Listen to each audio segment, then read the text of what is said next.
한국교통연구원의 탁세환이라고 합니다. 제가 오늘 발표드릴 주제는 디지털 도로 인프라의 동향 및 방향에 대해서 말씀을 드릴 텐데,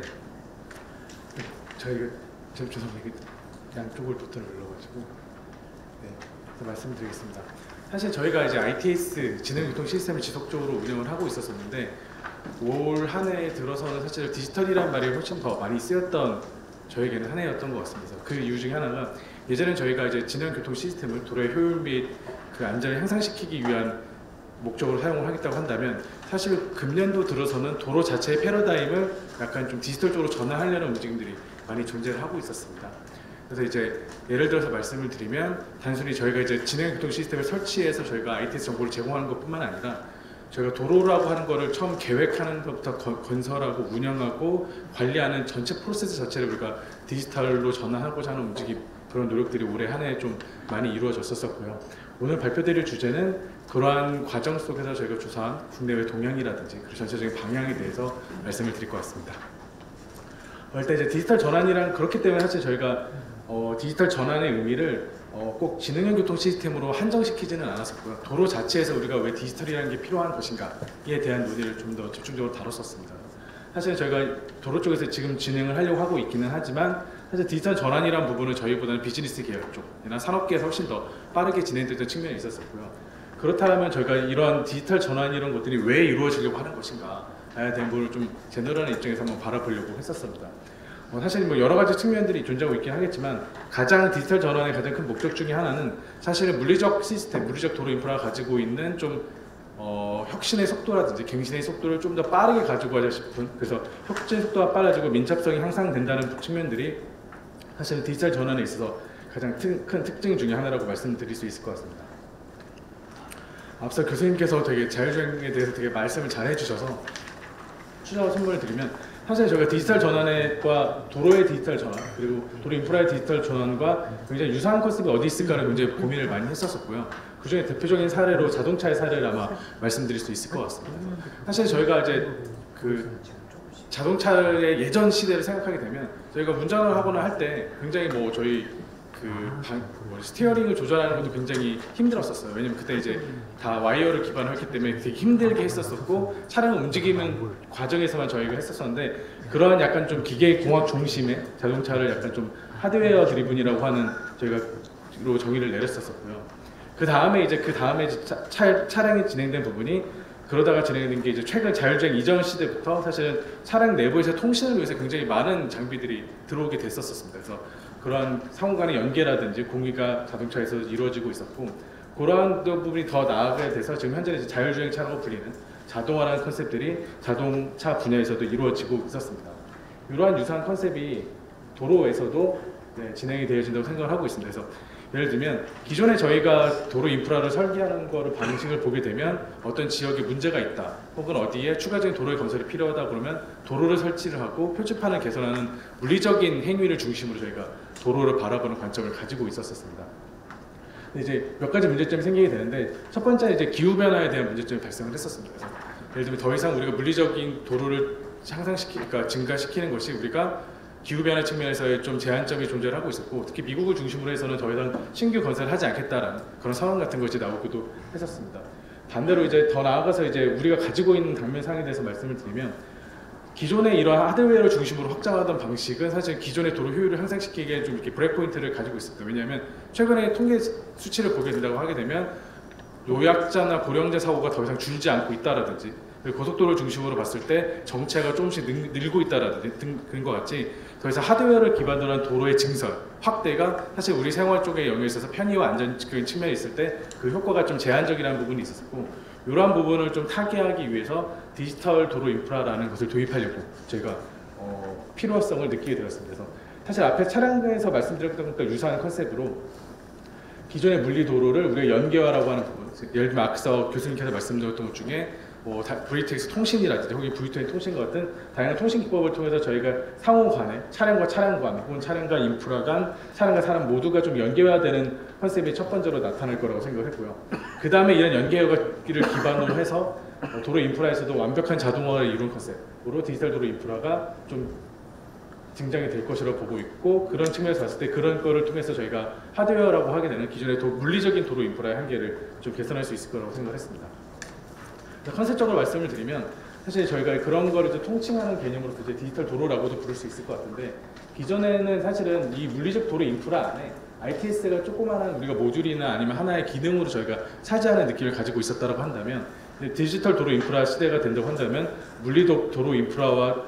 거의 같은 계열로 봤을 때 디지털 도로 인프라가 좀 위계를 갖고 이 두 개가 상호작용하는 것을 저희가 디지털 도로 인프라로 정의할 수 있겠다라는 생각을 하게 되었습니다. 그래서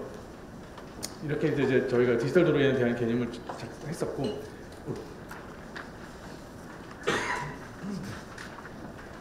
그래서 잠깐 이제 다시 지능형 교통 시스템 동향으로 말씀을 드리면, 사실은 저희가 디지털 도로 인프라에 대한 연구를 했을 때 가장 많이 들었던 질문 중에 하나가, 이미 지능형 교통 시스템을 기반으로 해서 우리가 이미 많은 디지털화를 하고 있었는데 그러한 기존의 지능형 교통 시스템을 우리가 추구했던 방식과 이 디지털 도로 인프라라는 방식이 얼마나 어떻게 다른 것이냐라는 사실은 많은 의문점과 사실 질의가 있었습니다. 그래서 그거에 대해서 말씀을 드리려고 하는데, 그 이전에 지능형 교통 시스템에 대한 최근 동향에 대해서 말씀드리겠습니다. 사실 지능형 교통 시스템은 여기 적힌 교통 관제 시스템, 이용자 정보 제공 시스템, 대중교통 시스템 이외에도 상당히 많은 분야에서 지능형 교통 시스템이 사용되어지고 있습니다. 다만 좀 특징적인 부분 중에 하나는 특허 동향에서 좀 변화가 발견이 됐었는데, 그러면서 슬라이드 오른쪽 위에서 보이시는 것처럼 최근에 지능형 교통 시스템을 좀 헤비하게 특허를 출원하는 동향성을 보게 되면, 여기서 보이시는 것처럼 자동차사를 중심으로 해서 지능형 교통 시스템에 대한 특허가 전 세계적으로 좀 많이 증가하는 경향을 보여주고 있었습니다. 특허의 종류도 예전과는 좀 차별화된 특성들이 보이기 시작을 하는 게, 예를 들면 지능형 교통 시스템의 왼쪽에서 보면 제어 시스템이라는 부분은 동일하게 존재하고 있긴 하지만, 차량의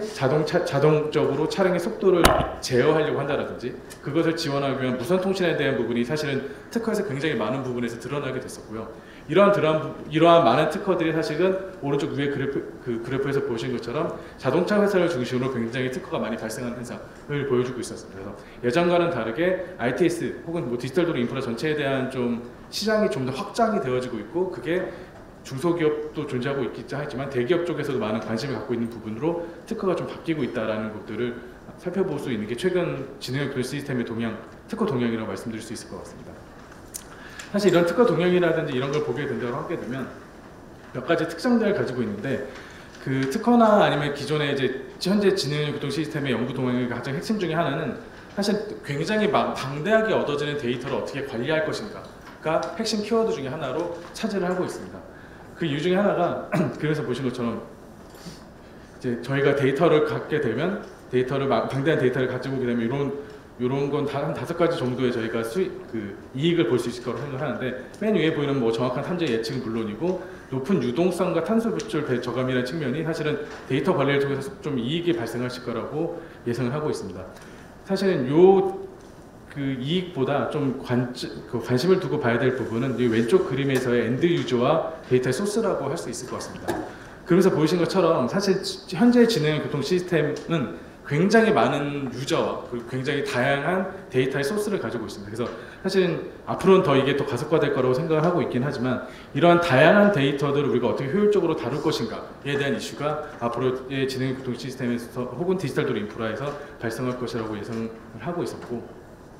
그런 측면 중에 하나의 대표적인 두 주자는 통신 기술과 아무래도 아까 교수님께서 말씀드려 주셨던 자율주행 차량 및 인프라의 센싱 기술 쪽의 변화가 이러한 신규 데이터 처리를 위한 기술에 대한 요구사항을 굉장히 가속화할 것이라고 말씀드릴 수 있을 것 같습니다.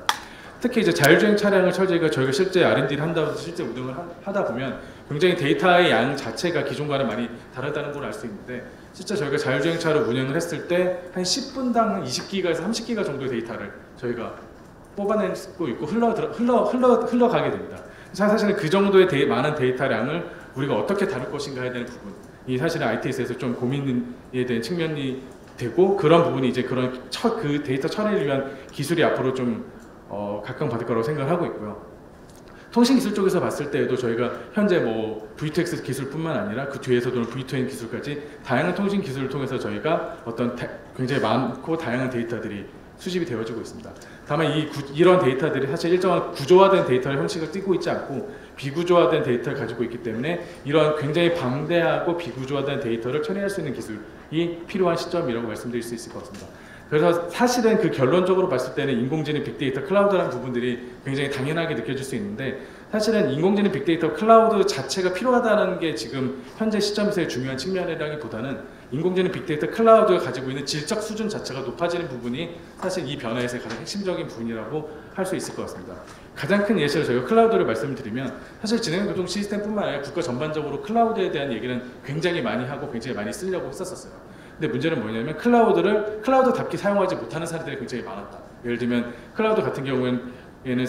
그 자원의 배분이라든지 그 저장과 활용에 있어서 굉장히 유동성을 갖고 있어야 되는데 사실 저희는 클라우드를 플랫폼으로 활용하고 있지만 그런 부분의 유동성을 저희가 적극적으로 사용하지 못하는 한계성이 있었고 하지만 미래 저희가 디지털 도로 인프라 등을 통한 이제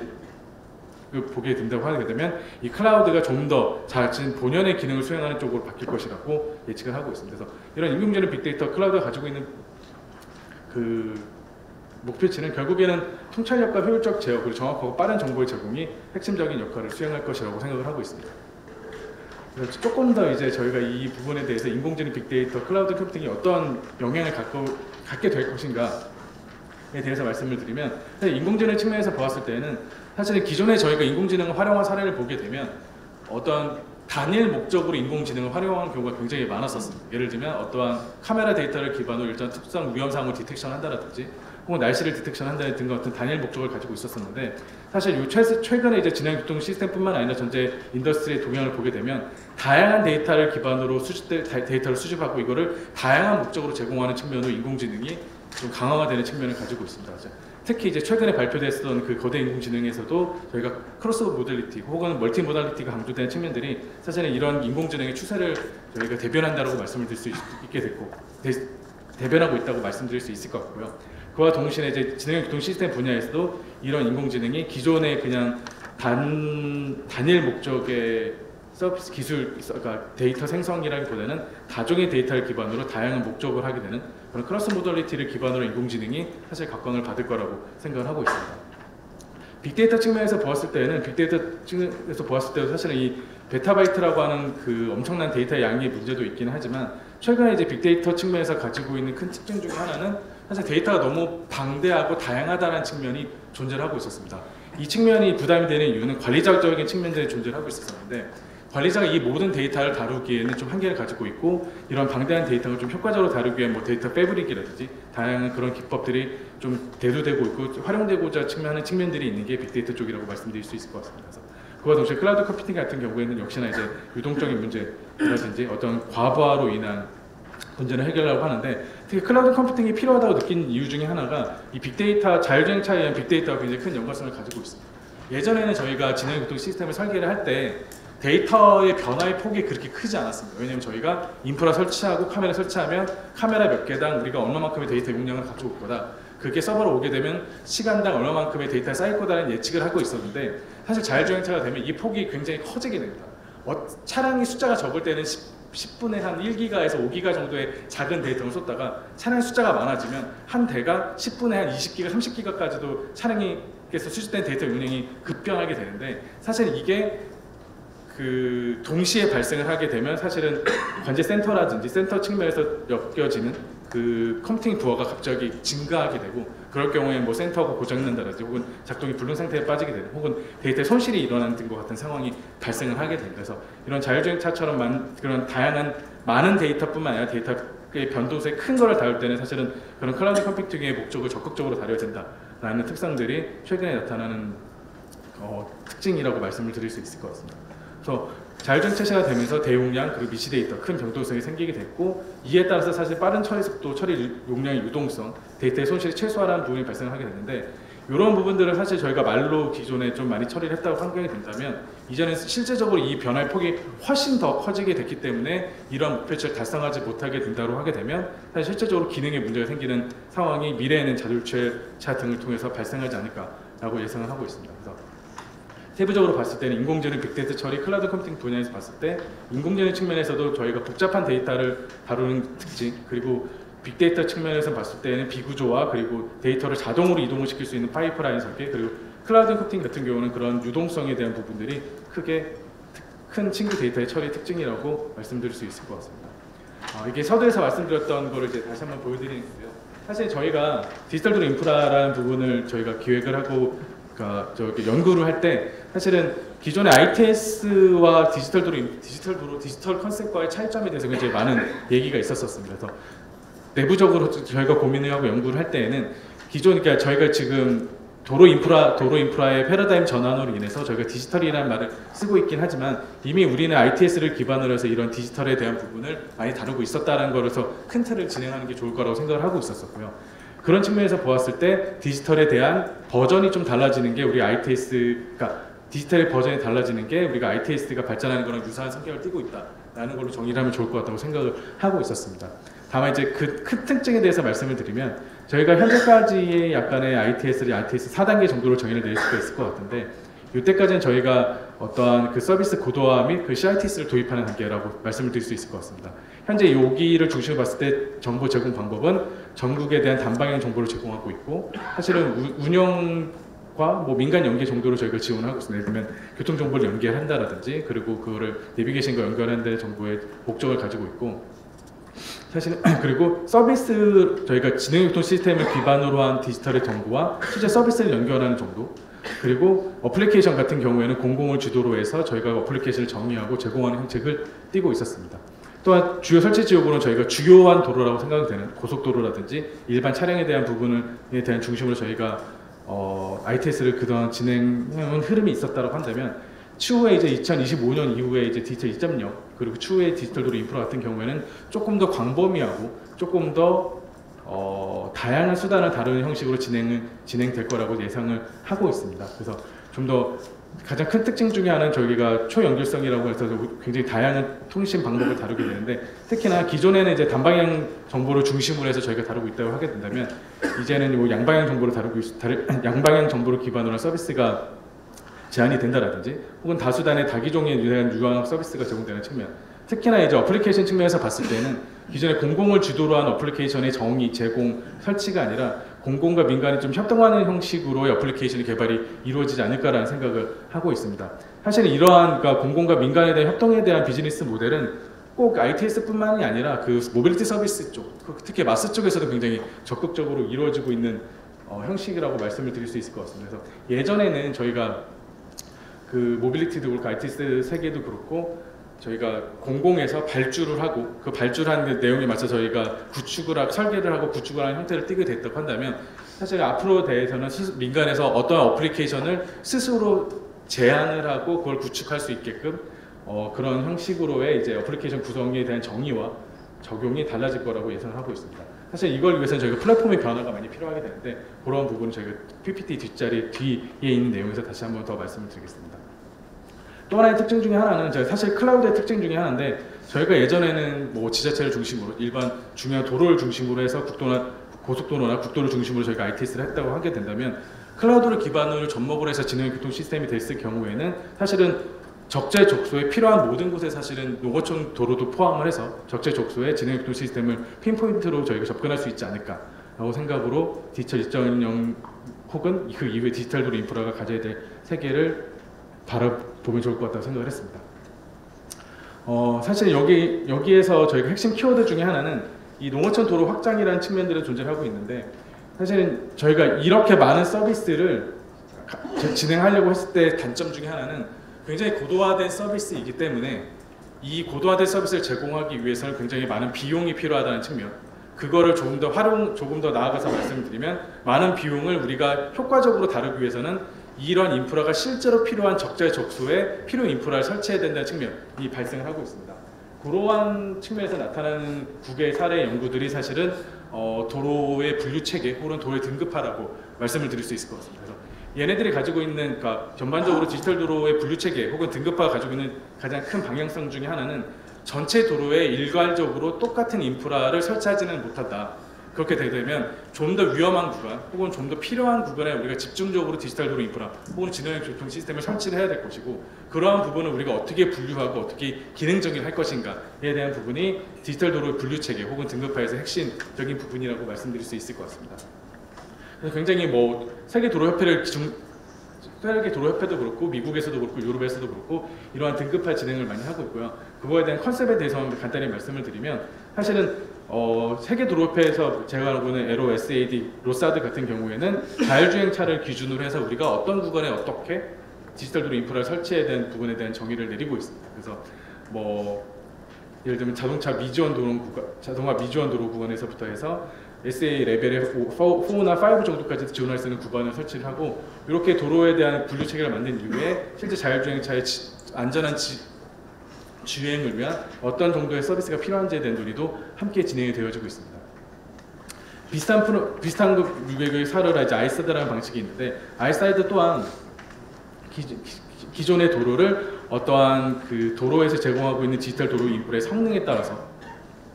그래서 기존 도로 인프라의 수준에 따라서 다시 정의를 내리고 있고요. 가장 하위 단계인 자율차 미전 혹은 기존 인프라에서부터 협력 주행까지가 가능한 그 A 수준까지로 해가지고 이런 식으로 저희가 제공하고 있는, 자율차에게 제공하는 디지털 정보의 종류를 구분하고 있습니다. 그래서 제공되는 정보로는 디지털 지도라고 표현되는 지도 정보에서부터 가이던스라고 해서 제어에까지 적극적으로 활용되는 정보들이 많이 여기서 논의가 되어지고 있고요. 비슷한 거로 스마트 로드 클래시피케이션이라는 하는 부분에서도 저희가 도로에 대한 부분이 어떤 도로에 어떤 인프라가 필요한지에 대한 부분이 꾸준히 논의가 되어져 있다고 생각을 해주시면 좋을 것 같습니다.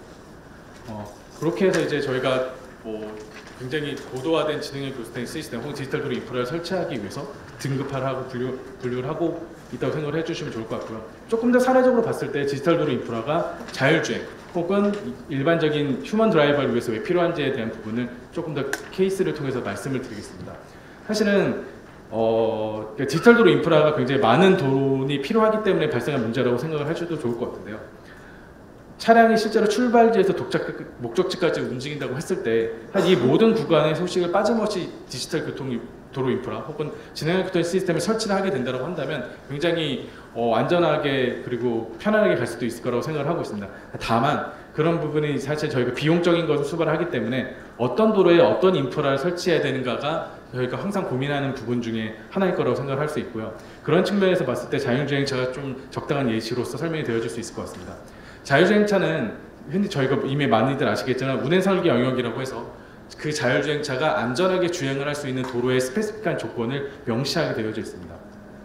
문제는 뭐냐면 이런 자율주행차가 도로가 이런 식으로 저희가 좀 기하 구조가 이상할 때, 그리고 정체가 너무 심할 때, 그리고 좀 차선이 좀 이렇게 삐뚤삐뚤하게 있을 때는 자율주행차의 안정성이 떨어지게 되고요. 일부 자율주행차에 있어서는 이런 상황이 발생을 하게 된다고 하게 되면 ODD에서 제외를 해서 레벨 4 같은 경우에는 저희는 주행을 할 수 없다고 하거나, 레벨 3 같은 경우는 사람이 운전해야 되는 상황이 발생하는 도로라고 할 수 있습니다. 요즘 그런 사례들을 말씀드리면 사실은 차선 유지의 장치가 극커브 지역에서 발생한다든지 혹은 도색 상태에 따라서 차선 유지 기능이 오류가 발생하는 것들이 자율주행차에서 발생을 하고 있고요. 이와 동시에 터널에서도 차선 유지 기능이 좀 떨어지게 되는 이런 기하 구조 특성에 따라서 이런 한계성들이 발견이 되어지고 있습니다. 이와 함께 이제 이런 날씨라든지 그런 극심한 차량 정체, 그리고 낙하물 등과 같은 동적 환경에 의해서도 이제 자율주행이 중단이 되게 되는데, 예를 들어서 말씀을 드리면 이제 공률 구배가 심한 구간에서 정체가 있을 때 사실은 정지 사고가 발생한다라든지 이런 문제들이 발생을 하고 있습니다. 그래서 이제 디지털 도로 인프라, 앞으로의 지능형 교통 시스템에 가지고 있는 그 방향성 중에 하나는,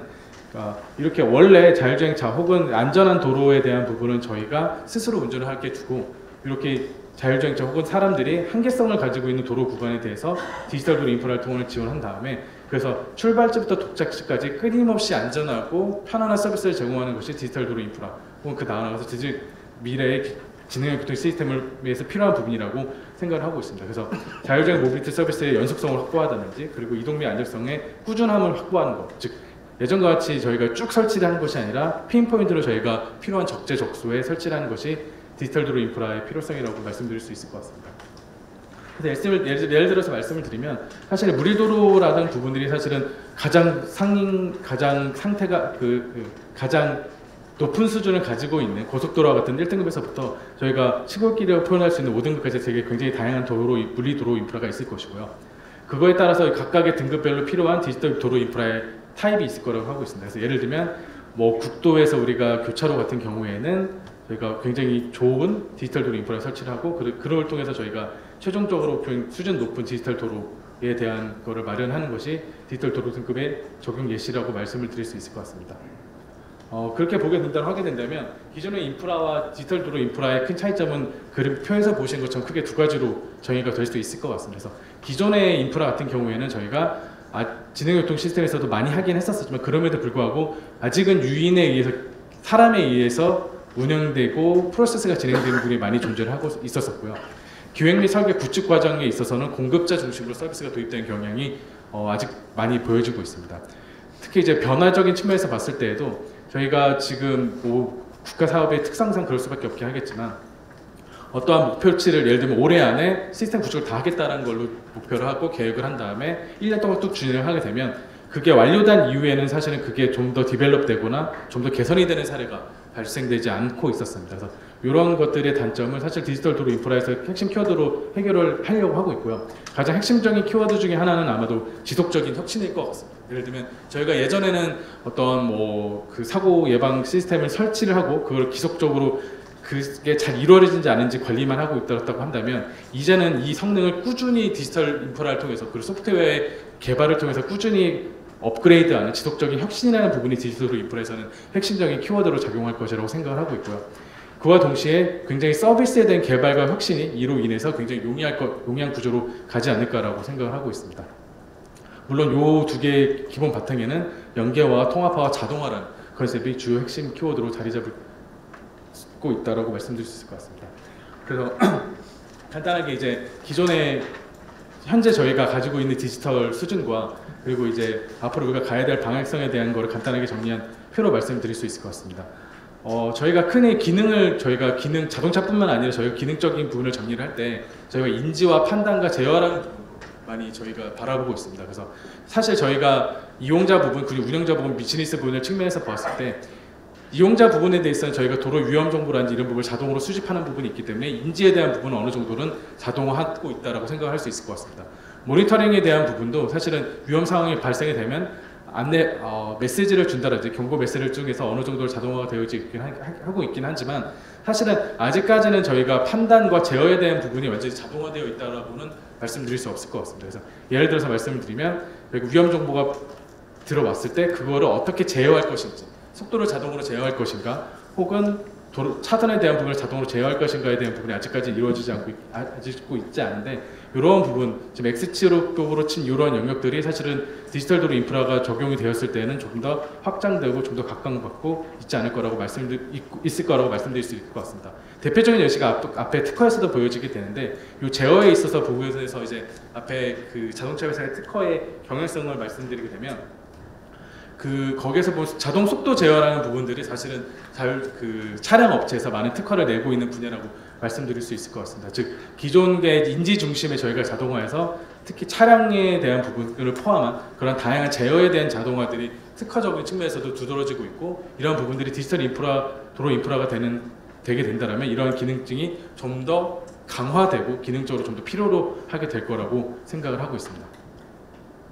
네, 그랬을 때 이제 현재 상황과 이제 디지털 도로 인프라의 역할에 대한 정의를 내렸는데요. 현재 상황 같은 경우에는 이용자를 보게 되면 교통량, 속도 등의 자동화된 정보를 취득을 하고 그리고 사고나 재난 등의 도로 상황을 판단하는 부분이 현재 저희가 인지와 판단 영역에서 이루어지고 있다고 하게 된다면 디지털 도로 인프라가 되면 이러한 부분을 좀 더 적극적으로 해결하기 위한 움직임이 이루어질 거라고 생각하고 있습니다. 그래서 속도를 감속을 한다라든지 그리고 경로를 우회하게 한다라는 것 같은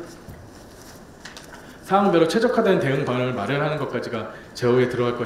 이용자 입장에서 들어갈 것이라고 생각을 하고 있고요. 운영자 입장에서 보았을 때에도 기존에 저희가 운영자가 스스로 판단했던 부분 실제로 알람이 뜨기는 했지만 이게 진짜 위험한가 위험하지 않은 거야 우리가 뭐 응급 차량을 보내야 돼 어떤 걸 해야 되는 그런 판단에 대한 부분까지도 사실은 제어적인 부분이라고 할 수가 있을 것 같은데 그런 부분까지도 디지털 도로 인프라에서 자동화된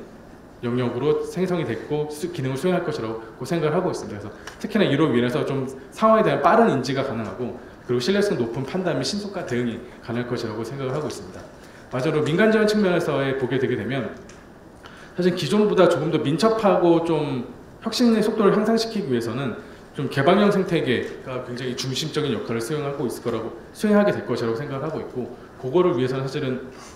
요 그림과 같은 구조의 사실은 플랫폼에 대한 변화가 기반이 되어야 될 거라고 생각을 하고 있습니다.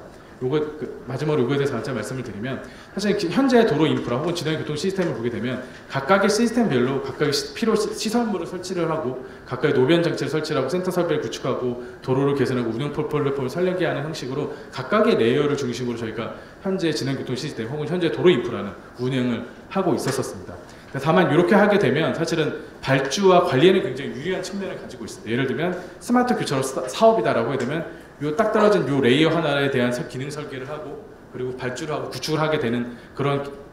그렇게 됐고 진행을 되어지고 있었는데 사실 이런 구조가 가지고 있는 단점 중에 하나는 추가적인 기능이 산입되기에 굉장히 어렵다라는 큰 한계점을 가지고 있습니다. 예를 들면 스마트 교차로 서비스와 BIS, BMS 서비스가 융합된 새로운 서비스를 개발하려고 하게 되면 사실은 그거를 아우를 수 있는 별도의 레이어와 별도의 사업을 저희가 신청을 해야 되고 다시 그거를 개발해야 되는 것들이 현재 도로 인프라가 가지고 있는 구성과 진행 방식이라고 말씀드릴 수 있을 것 같습니다. 그림이 약간 깨져서 그 다음 그림을 보여드리게 되면 사실 근데 디지털 도로 인프라가 되면 그런 부분들을 좀 혁신할 수 있는 그런 구조로 진행이 될 거라고 예상을 하고 있습니다. 예를 들어서 말씀을 드리면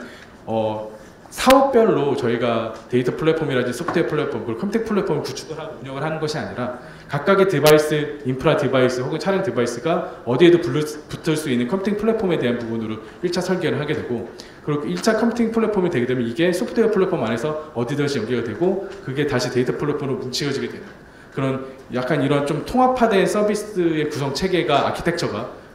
컨셉이 디지털 도로 인프라가 되면 좀 더 각광을 받을 거라고 생각을 하고 있고요. 이러한 흐름이 좀 가속화되는 측면 중에 하나는 저희가 지능형 교통 시스템뿐만 아니라 도로 인프라 전체로 보게 되면 사실은 계획 단계, 설계 단계에서 반영된 도면이라든지 이런 부분들이 실제 운영 단계까지 활용이 돼야 되는 그런 측면들을 가지고 있습니다.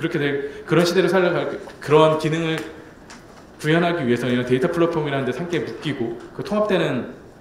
형식으로의 진행이 굉장히 유리할 거라고 생각을 하고 있고요. 특히나 이제 이런 형식으로 운영이 되게 되면 어플리케이션 서비스를 개발하는 영역에 있어서의 수월도가 굉장히 증가할 거라고 생각을 하고 있습니다. 왜냐하면 예전에는 저희가 어플리케이션 서비스 하나 개발을 하기 위해서는 요 서비스 하나 개발을 하기 위해서 인프라 디바이스 설치하고 컴퓨팅 플랫폼 만들고 소프트웨어 플랫폼 만들고 데이터 한 다음에 사실 어플리케이션 서비스 하나 만들 수 있었다고 하게 되면 이렇게 지자체나 혹은 정부 자체도 이런 구조를 가지고 있게 되게 되면 사실 어떠한 예를 들면 요 밑에 구조를 모르고 이 데이터만 다루는 사람들이 들어왔을 때에도 저희가 이런 어떠한 서비스, 신규 서비스를 제공할 수 있는 가능성을 열을 수 있다라는 측면에서 디지털 도로 인프라가 되면 이런 식으로의 좀 구조라든지 산업 생태계에 대한 변화가 이루어지지 않을까라고 생각을 하면서 연구를 진행하고 있었습니다. 네, 이상입니다.